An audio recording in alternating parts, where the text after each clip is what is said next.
कहानी की शुरुआत में हम देखते हैं कि प्राइड लैंड्स में तेज तूफान आया हुआ है और सिम्बा किसी बेहद जरूरी वजह से घर से बाहर निकल चुका है। वहीं दूसरी तरफ उसकी बेटी कियारा डर के मारे टीमोन और पुम्बा के साथ एक गुफा में छुपी बैठी है। तभी वहां रफीकी पहुंचता है और कियारा को शांत करने के लिए एक ऐसी कहानी सुनाने लगता है जो खुद उसके दादा मुफासा की जिंदगी की सबसे बड़ी सच्चाई बयां करती है। यहीं से असली कहानी शुरू होती है। दरअसल मुफासा का बचपन एक ऐसी जगह बीतता है जहां भयंकर सूखा पड़ा हुआ है, खाने पीने की भारी किल्लत है और पूरा इलाका बंजर हो चुका है। एक दिन मुफासा अपनी माँ आफिया से दूर आसमान में चमकती एक रोशनी के बारे में पूछता है। आफिया मुस्कुराते हुए बताती है कि वह रोशनी उम्मीद है और उसके उस पार मिलेले नाम की एक ऐसी जगह है जहां हर वो चीज मौजूद है जिसकी उन्हें जरूरत है। इतने में अचानक बारिश शुरू हो जाती है और सभी जानवर खुशी से झूम उठते हैं। लेकिन यह खुशी ज्यादा देर तक नहीं टिकती, क्योंकि नदी का पानी अचानक खतरनाक रफ्तार से बढ़ने लगता है और देखते ही देखते वहां भयंकर बाढ़ आ जाती है। यह देखकर मुफासा के पापा उसे बचाने के लिए दौड़ पड़ते हैं और जैसे तैसे उसे पानी से निकालकर किनारे की तरफ फेंक देते हैं। लेकिन मुफासा की मुसीबत यहीं खत्म नहीं होती। वह अपनी माँ की तरफ भागने की कोशिश करता है, मगर सामने एक चौड़ी खाई आ जाती है जिसे वह डर के मारे पार नहीं कर पाता। तभी एक हाथी उससे टकरा जाता है और मुफासा सीधा उफनती नदी में जा गिरता है। पानी उसे बहाकर कई मील दूर एक बिल्कुल अनजान इलाके में ले जाता है जहां उसका न कोई परिवार है न ही कोई सहारा। अगले ही दिन वहां एक शेर का बच्चा उससे टकराता है जिसका नाम टाका है। टाका उसे चेतावनी देता है कि अगर वह वहां ज्यादा देर रुका तो कोई उसे मार डालेगा। तभी अचानक दो मगरमच्छ मुफासा पर हमला बोल देते हैं और वह जान बचाकर भागने लगता है।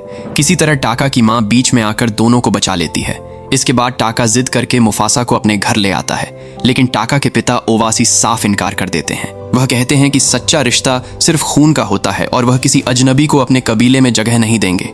तभी मुफासा एक ऐसी बात कह देता है जो पूरा माहौल बदल देती है। वह दावा करता है कि वह दुनिया का सबसे तेज भागने वाला बच्चा है। ये सुनकर ओवासी टाका और मुफासा के बीच एक दौड़ रखवा देते हैं जिसकी शर्त बेहद खतरनाक है। अगर मुफासा हार गया तो उसे वहां से हमेशा के लिए जाना होगा। दौड़ शुरू होते ही दोनों पूरी ताकत लगाकर भागते हैं, लेकिन कुछ ही देर बाद मुफासा की सांसें उखड़ने लगती हैं क्योंकि उसने कई दिनों से कुछ खाया ही नहीं है। अब सवाल यह है कि क्या भूख और थकान से जूझता मुफासा यह दौड़ जीत पाएगा या फिर उसे इस अनजान इलाके से हमेशा के लिए भटकते रहना पड़ेगा। आखिरकार मुफासा पूरी हिम्मत जुटाकर आगे बढ़ता है। थकान और भूख के बावजूद वह हार नहीं मानता। वहीं टाका, जो अब तक मुफासा को दिल से अपना भाई मान चुका है, जानबूझकर अपनी रफ्तार धीमी कर देता है और मुफासा को आगे निकलने देता है। इस तरह मुफासा दौड़ जीत जाता है, लेकिन ओवासी इस नतीजे से बिल्कुल खुश नहीं होते।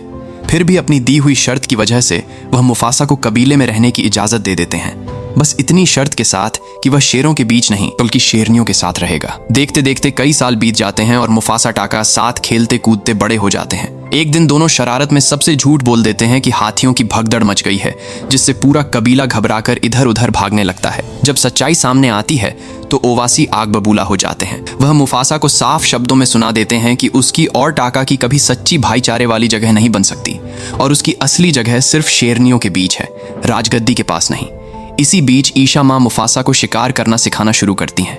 एक दिन दोनों चुपचाप शिकार की तरफ बढ़ रहे होते हैं और टाका भी छुपकर उन्हें देख रहा होता है। लेकिन तभी दूर से दो खतरनाक सफेद शेर वहां आ पहुंचते हैं और अचानक ईशा माँ पर हमला बोल देते हैं। यह देखकर मुफासा बिना कुछ सोचे उनकी मदद के लिए दौड़ पड़ता है, जबकि टाका डर के मारे वहां से भाग खड़ा होता है। मुफासा अकेला ही दोनों शेरों से भिड़ जाता है और आखिरकार एक शेर को मार गिराता है, जिससे दूसरा जान बचाकर भाग जाता है। घर लौटने पर जब ईशा माँ सारी सच्चाई बताती हैं कि टाका उन्हें मुसीबत में छोड़कर भाग गया था, तो टाका को खुद पर शर्म महसूस होती है। लेकिन असली खतरा अभी बाकी है। जिस शेर को मुफासा ने मारा था वह असल में किरॉक्स नाम के एक बेहद खूंखार सरगना का बेटा था। अपने बेटे की मौत की खबर सुनते ही किरॉक्स गुस्से से पागल हो जाता है और बदला लेने की ठान लेता है। ओवासी का भेजा खबरी यह सब अपनी आंखों से देख लेता है और दौड़ता हुआ वापस आकर चेतावनी देता है कि किरॉक्स की फौज बहुत जल्द उन पर हमला करने वाली है। यह सुनते ही ओवासी घबरा जाते हैं और टाका को तुरंत वहां से भाग जाने का हुक्म देते हैं ताकि उनका खानदान बचा रहे। मुफासा को भी साथ भेज दिया जाता है, भले ही वह जाने से इनकार करता रहे। लेकिन इससे पहले कि दोनों दूर निकल पाते, किरॉक्स अपनी पूरी फौज के साथ हमला कर देता है और ओवासी समेत पूरे कबीले को बुरी तरह कुचल डालता है। अब किरॉक्स का अगला निशाना सीधा मुफासा और टाका है। दोनों जान बचाकर भागते हुए एक गहरी खाई के किनारे पहुंच जाते हैं जहां से आगे कोई रास्ता नहीं बचता। ठीक उसी पल किरॉक्स और उसके साथी उन्हें चारों तरफ से घेर लेते हैं और अब मुफासा और टाका के पास सिर्फ एक ही रास्ता बचता है, जो शायद उनकी जिंदगी का सबसे खतरनाक फैसला साबित हो सकता है। अब खाई के किनारे खड़े मुफासा और टाका के पास बचने का कोई रास्ता नजर नहीं आता। ठीक उसी पल टाका मुफासा को कसकर पकड़ता है और सीधे नीचे गहरी खाई में छलांग लगा देता है। दोनों किसी तरह एक टहनी पकड़कर अपनी जान बचा लेते हैं और राहत की सांस लेते हैं। लेकिन जैसे ही वे पीछे मुड़कर देखते हैं, उनके होश उड़ जाते हैं। किरॉक्स और उसके साथी भी पानी में कूदकर उनका पीछा करते हुए नीचे आ चुके होते हैं। नदी का तेज बहाव दोनों को बहाकर ले जाता है और फिलहाल के लिए वे किरॉक्स की पकड़ से बच निकलने में कामयाब हो जाते हैं। रात होते ही मुफासा को महसूस होता है कि कोई उनका पीछा कर रहा है। दरअसल एक चालाक शेरनी सराबी पिछले पूरे एक दिन से चुपचाप उन दोनों पर नजर रखे हुए है और उसके साथ एक पक्षी जाजू भी मौजूद है। सराबी अब उनके साथ मिल जाती है और सभी मिलकर शिकार की तलाश में निकल पड़ते हैं। इसी दौरान कहानी में एक और अहम किरदार की एंट्री होती है, रफीकी की। रफीकी को उसके अपने ही बंदरों के झुंड ने बाहर निकाल दिया था, क्योंकि वह अपने सपनों में आने वाले खतरों को पहले से देख लेता था और जब उसकी चेतावनी सच साबित हुई तो झुंड ने उसे ही मनहूस मानकर भगा दिया। मुफासा जब शिकार के लिए रफीकी की तरफ बढ़ता है तो हैरानी की बात यह होती है कि रफीकी जरा भी नहीं डरता, बल्कि वह मुफासा से कहता है कि अगर उसने उसे खाया तो वह कभी मिलेले नहीं पहुंच पाएगा। मिलेले का नाम सुनते ही मुफासा चौंक जाता है और तुरंत पूछता है कि उसे इस जगह के बारे में कैसे पता। रफीकी बताता है कि वह वहां सपनों में कई बार जा चुका है। यह सुनकर किसी को भरोसा तो नहीं होता, फिर भी मुफासा उसे साथ ले जाने के लिए राजी हो जाता है, क्योंकि अब आगे का रास्ता सिर्फ रफीकी ही दिखा सकता है। सफर के दौरान टाका को सराबी से प्यार हो जाता है और वह मुफासा से मदद मांगता है कि उसे कैसे इम्प्रेस करे। मुफासा उसे सराबी की खुशबू के जरिए सलाह देता है, जिससे टाका को सराबी का दिल जीतने में मदद मिल जाती है। लेकिन जैसे ही यह सब घाटी के ऊपर पहुंचते हैं, सामने हाथियों का एक विशाल झुंड रास्ता रोक कर खड़ा मिलता है और ठीक उसी पल पीछे से किरॉक्स अपनी पूरी फौज के साथ हमला करने आ पहुंचता है। अब बचने का कोई रास्ता नहीं बचता। तभी सराबी अपना दिमाग लगाकर मधुमक्खियों का एक पूरा छत्ता हाथियों पर गिरा देती है, जिससे हाथियों में जबरदस्त भगदड़ मच जाती है और किरॉक्स की फौज पीछे हटने पर मजबूर हो जाती है। लेकिन इसी भगदड़ के बीच सराबी खुद पेड़ से गिरकर बेहोश हो जाती है। टाका, जो चाहता तो उसे बचा सकता था, डर के मारे कुछ नहीं कर पाता। मुफासा बिना एक पल गंवाए उसकी तरफ दौड़ता है और उसे एक गड्ढे में खींचकर उसकी जान बचा लेता है। जब सराबी को होश आता है तो वह सबसे पहला सवाल यही पूछती है कि आखिर उसकी जान किसने बचाई, और जवाब में टाका बिना झिझक झूठ बोल देता है कि उसने ही उसे बचाया था। टाका के झूठ बोलने के बाद सफर आगे बढ़ता है, लेकिन सराबी को धीरे धीरे शक होने लगता है। उसे याद आता है कि जिस शख्स ने उसकी जान बचाई थी, उसने हवा के झोंकों से उसकी खुशबू पहचानी थी और यह हुनर सिर्फ मुफासा के पास है। वह सीधे मुफासा के पास जाकर सच पूछ लेती है और मुफासा टालने की कोशिश करता है, लेकिन आखिरकार सच कबूल कर लेता है कि उसने ही उसे बचाया था और उसकी खुशबू के बारे में टाका को बताया भी उसी ने था। यह पूरा नज़ारा दूर खड़ा टाका अपनी आंखों से देख लेता है और उसके अंदर कुछ टूट जाता है। टाका के जेहन में अपने पिता ओवासी की वो बात गूंजने लगती है कि बाहरी लोग एक दिन सब कुछ छीन लेते हैं। गुस्से और दर्द में डूबा टाका मुफासा को धोखेबाज मानने लगता है और वहां से अकेला निकल पड़ता है। तभी अचानक बर्फ टूटती है और वह नीचे गिर जाता है, जहां उसे किरॉक्स की भटकी हुई फौज मिल जाती है। बदले की आग में जलता टाका सीधे किरॉक्स के पास पहुंचता है और एक ऐसा खुलासा करता है जो आगे पूरी कहानी बदल देता है। वह किरॉक्स को बताता है कि उसके बेटे को असल में मुफासा ने मारा था और वहीं अब हर मोड़ पर उन्हें मात दे रहा है। टाका उससे हाथ मिला लेता है, इस वादे के साथ कि वहीं उन्हें मुफासा तक पहुंचाएगा। अगली सुबह टाका बिना कुछ बताए वापस लौट आता है, लेकिन अब वह जानबूझकर पीछे निशान छोड़ते हुए चलता है ताकि किरॉक्स उन तक आसानी से पहुंच सके।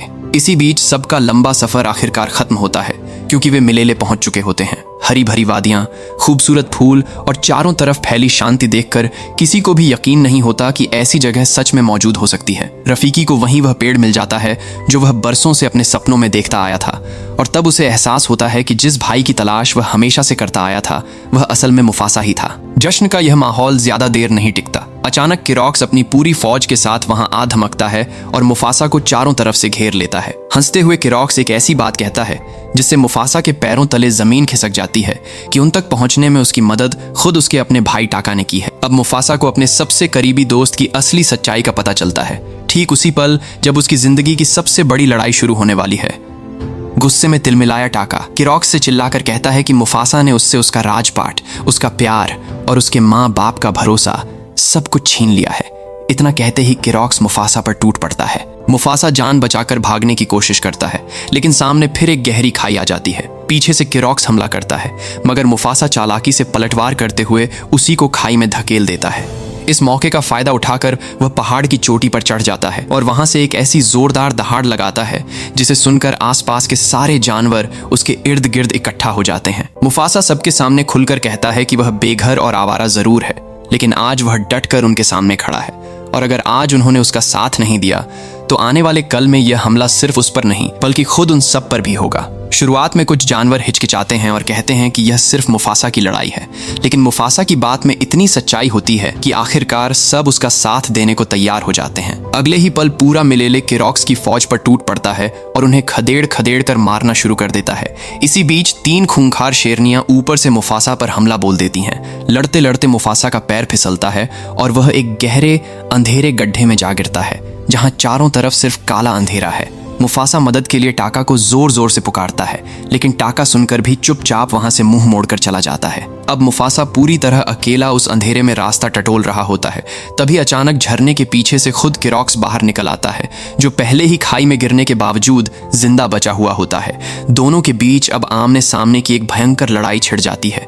किरोक्स ताकत में मुफासा पर भारी पड़ने लगता है और हर वार से मुफासा कमजोर होता जाता है। यह पूरा नजारा टाका भी दूर खड़ा देख रहा होता है और उसके चेहरे पर साफ झलकता है कि उसके अंदर कहीं गिल्ट और गुस्से की जंग चल रही है। सवाल यह है कि क्या टाका आखिरी वक्त पर अपनी गलती सुधारने आगे आएगा या फिर अपनी ही जलन के चलते अपने भाई को इस अंधेरे गड्ढे में मरने के लिए छोड़ देगा। अंधेरे गड्ढे में किरोक्स के लगातार वार झेलते हुए मुफासा की ताकत जवाब देने लगती है। वह बुरी तरह घायल होकर जमीन पर गिर जाता है और किरोक्स आखिरी वार करने के लिए उस पर झपटता है।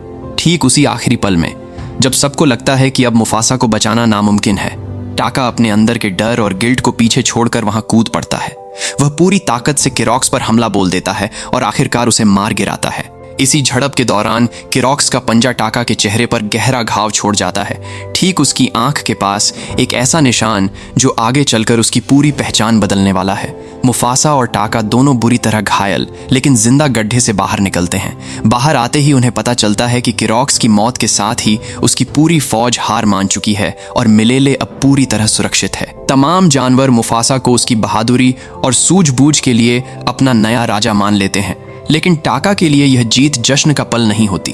उसे अपनी गद्दारी हमेशा के लिए कचोटती रहेगी। यह जानते हुए वह खुद ही पीछे हट जाता है और मुफासा तथा सराबी को साथ रहने का रास्ता दे देता है। रफीकी टाका के जख्मी चेहरे को देखकर उसे एक नया नाम देता है, स्कार।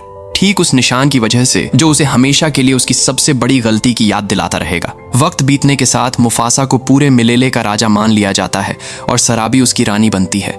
यहीं पर रफीकी अपनी कहानी खत्म करता है और वापस लौटकर कियारा की तरफ देखता है, जो अब तक ध्यान से यह पूरा किस्सा सुन रही होती है। रफीकी उसे समझाता है कि यही मुफासा की असली विरासत है, सिर्फ ताकत की नहीं बल्कि हिम्मत, त्याग और सच्चे रिश्तों की। ठीक उसी वक्त बाहर तूफान थम जाता है और सिम्बा वापस लौट आता है, अपने साथ नाला और नन्हे बच्चे को लेकर, जिससे कियारा की खुशी का ठिकाना नहीं रहता। इसी के साथ यह कहानी खत्म हो जाती है। अगर आपको यह वीडियो अच्छी लगी हो तो हमारे चैनल को सब्सक्राइब और वीडियो को लाइक जरूर कीजिएगा।